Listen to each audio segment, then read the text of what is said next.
नमस्ते। आप सभी से अनुरोध है कि कृपया हमारी चैनल को सब्सक्राइब करें, वीडियो को लाइक करें और वीडियो को शेयर भी करें।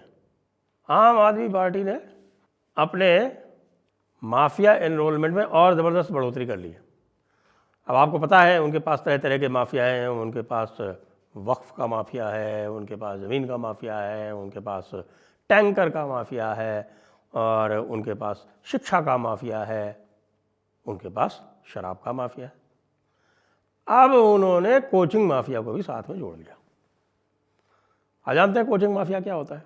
जी हाँ, एक श्रीमान अवध ओझा हैं। श्रीमान अवध ओझा जो हैं उनके बारे में लोग बहुत सुंदर सुंदर बातें करते हैं। बच्चियां तो ये तक कहती हैं कि साहब कि इसको कुछ नहीं आता, ये अपना सिलेबस तक पूरा नहीं करता, मुश्किल से हिस्ट्री का टीचर है, हिस्ट्री के 4 टॉपिक पढ़ाता है, उसमें भी ज्ञान की बातें करता है, उल्टी पुल्टी बातें करता है। कोई कभी हिंदुत्व को गाली देगा, कभी मोदी को कुछ कहेगा, कभी एक्स बात करेगा, कभी क्रांतिकारी कैसे बनते हैं उसकी बातें करेगा, लेकिन पढ़ाई के बारे में कुछ नहीं बताएगा। ज्ञान की बातें ज़्यादा, पढ़ाई की कम। और ये भी कहते हैं कि भाई इसके द्वारा पढ़ाया गया आज तक कोई भी बच्चा जो है वो निकल नहीं पाया। अगर कोई निकला भी है यदा कदा तो उसमें इसका कोई योगदान नहीं है। और ये भी कहते हैं कि साहब कि जो पढ़ने वाले बच्चे हैं, जो वास्तव में पढ़ना चाहते हैं, वो इसके क्लास में बैठना भी नहीं चाहते। इसके क्लास में बैठते वो लोग हैं जिनको मौज मस्ती करनी है। तो बात मौज मस्ती कराने वाले टीचर हैं। इनके ये स्थिति है कि आज एक वायरल हो रहा है एक बच्ची का एक वीडियो जो कह रही है कि ये भाई साहब क्लास में कच्छे में चले आते हैं और आधे टाइम सेक्स की बातें करते हैं, जीवन में सेक्स का महत्व। तो भाई इनको मस्तराम वाली सीरीज़ जो है उस पर ले जाओ। और मस्तराम वाली सीरीज़ का जो एक जिसको बोलते हैं कि एनिमेशन यदि कराना हो तो वो इनसे करवाओ, ये अच्छा कर लेंगे। इनका टीचिंग से और कोचिंग से क्या लेना देना। लेकिन नहीं, काम बढ़िया है। अपने रील्स बनवाओ, जो आप ज्ञान की बातें करते हो उस ज्ञान की बातों का यूपीएससी टीचर के नाम से उसके वीडियो चलवाओ, उनको वायरल करवाओ और कंट्रोवर्शियल स्टेटमेंट दो। कंट्रोवर्शियल स्टेटमेंट जब वायरल हो जाए तो उसके बाद फिर लल्लन टॉप भी आपको बुला लेगा। जी हाँ, लल्लन टॉप ने इनका पूरा इंटरव्यू किया था, लेकिन मैं आज ढूंढ रहा था तो पता चला वीडियो टेकन डाउन। तो ऐसी क्या बात इन्होंने कह दी उसके अंदर जो वीडियो टेकन डाउन। हो सकता है हमारे यहाँ नहीं चल रहा हो, किसी और के पास चल रहा हो, तो कृपया टिप्पणी करके हमें अवश्य बताएं कि वो लल्लन टॉप के इंटरव्यू में ऐसा क्या था जो लल्लन टॉप का इंटरव्यू जो है वो मेरे वीडियो पर नहीं आ रहा है। कोई बात नहीं। आम आदमी पार्टी ने इनको क्या देखा, इनमें क्या देखा, और आम आदमी पार्टी के केजरीवाल जी के साथ में बैठकर इन्होंने जो स्टेटमेंट दिया, एक तरफ सिसोदिया जी बैठे हुए थे, दूसरी तरफ अवध ओझा ज्वाइन कर रहे थे पार्टी, और ये कह रहे थे कि भाई शिक्षा का सारा दायित्व केजरीवाल ने मुझे दे दिया है। भाई हमारा जो शिक्षा क्रांतिकारी जो कार्य किए थे सिसोदिया जी ने, जिसके लिए उनको पता नहीं कौन कौन से इंटरनेशनल अवार्ड मिले थे, वो बेचारे बैठे हुए हैं और सर भी नहीं खुजा सकते वहाँ बैठ के कि भैया ये क्या हो रहा है। ये नया क्लेमेंट कौन सा आ गया शिक्षा में क्रांति लाने वाला।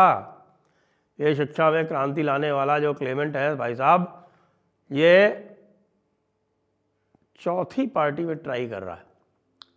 3 पार्टियां और देख चुका है। ये 3 पार्टियां इसने ज्वाइन की, टिकट के लिए ट्राई किया, टिकट नहीं मिला, छोड़ दिया। अब आम आदमी पार्टी में आके इसने ज्वाइन किया है। तो आम आदमी पार्टी का तो ज़रा थोड़ा सा जो बार है वो बड़ा नीचे है।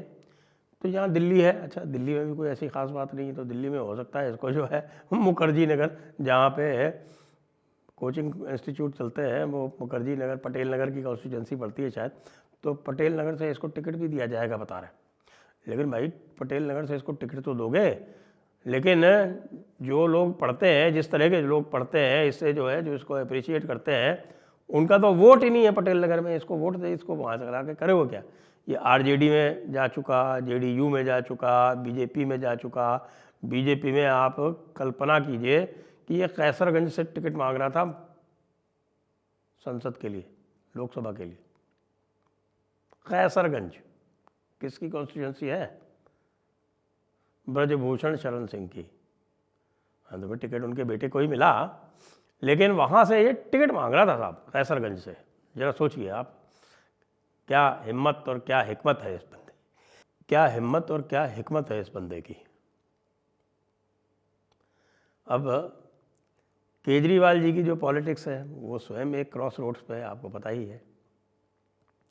केजरीवाल जी के लिए समस्या ये हो रही है कि वैसे तो यदि देखें तो दिल्ली में जो पोलिंग होती रही है उसमें बड़ा स्विंग आता रहा है, लगभग 20% का स्विंग आता रहा है। स्टेट इलेक्शन में बीजेपी की जो पोलिंग, जो बीजेपी के जो वोट शेयर है वो लगभग 20% कम हो जाता है। ये 2 बार देख लिया गया, ये देख लिया गया 2015 में, ये 2020 में भी देख लिया गया। इसलिए बीजेपी जो है वो बहुत घबराई हुई है और उसको लग रहा है कि भाई केजरीवाल में ऐसा क्या है कि भाई केजरीवाल बार बार जीत जाता है।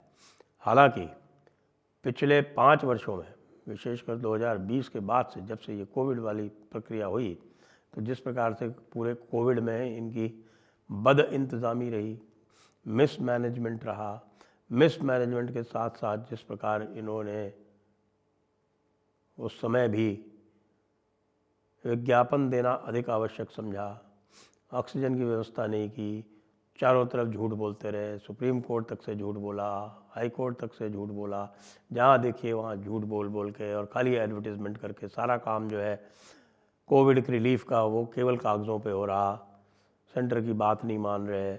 जो बाहर के लोग थे, जो बिहार यूपी के लोग थे, उनको भगा दिया। ऐसे ऐसे काम किए जो कल्पनातीत हैं।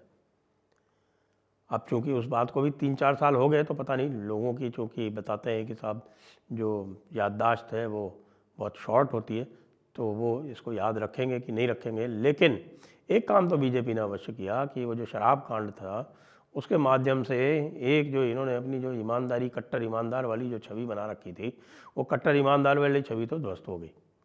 तो एक इसमें जो अवश्य एलिमेंट है जो संभवतः देख रहा होगा कि दिल्ली की क्या स्थिति हो गई है। दिल्ली में इन्होंने क्या क्या प्रॉमिसेस किए और क्या क्या किया। दिल्ली को लंदन बनाने वाले थे, एक भी नई सड़क नहीं बनी। और यमुना को तो आप बताया था इन्होंने कि भाई यमुना को तो बिल्कुल इतना साफ़ कर देंगे कि कोई सोच ही नहीं सकता। तो यमुना जितनी गंदी है कोई सोच नहीं सकता।